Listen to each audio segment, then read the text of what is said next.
tomorrow morning at 8 a.m. It is the Scramble to the Top of Camelback, a great event that's going to be happening every first Saturday for the next 6 months. It all kicks off tomorrow. We're going to talk about that in just a moment, what you need to know to be in this event and how you could win some free food, free smoothies for a year. That's right. Before you start that climb, of course, you've got to make sure you're stretched and ready to go. We are here with the Village this morning, and they're talking about some of the things you need to be doing. Sarah Piper joining us to give us some tips. You're one of the trainers there, 31 years, so you know what you're talking about. And I think you've climbed this a few times yourself. Just a few times, up to the top, over and back. Okay, well, this is as far as I've gone right here on the trailhead. Let's talk about what you need to start with in terms of what you need to consider just to start your stretching. Well, you need to consider injuries. If you have injuries, you need to be careful.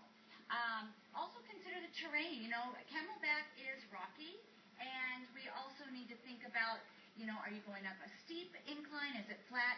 So you need to stretch your muscles accordingly. And Camelback's not an easy one. No, it is not an easy one. You definitely need to be prepared, need to be hydrated, and you definitely need to stretch. Okay, we talk about the areas of your strike. Even afterwards, you've got to consider that as well.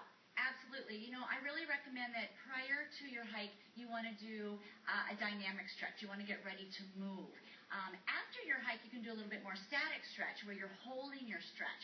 Important thing is that it shouldn't hurt. You know, that old adage of no pain, no gain, that doesn't really go for it anymore. And I have to be honest with you, I think a lot of people do think that. You've got to stretch it until it's a little painful. So how do you know how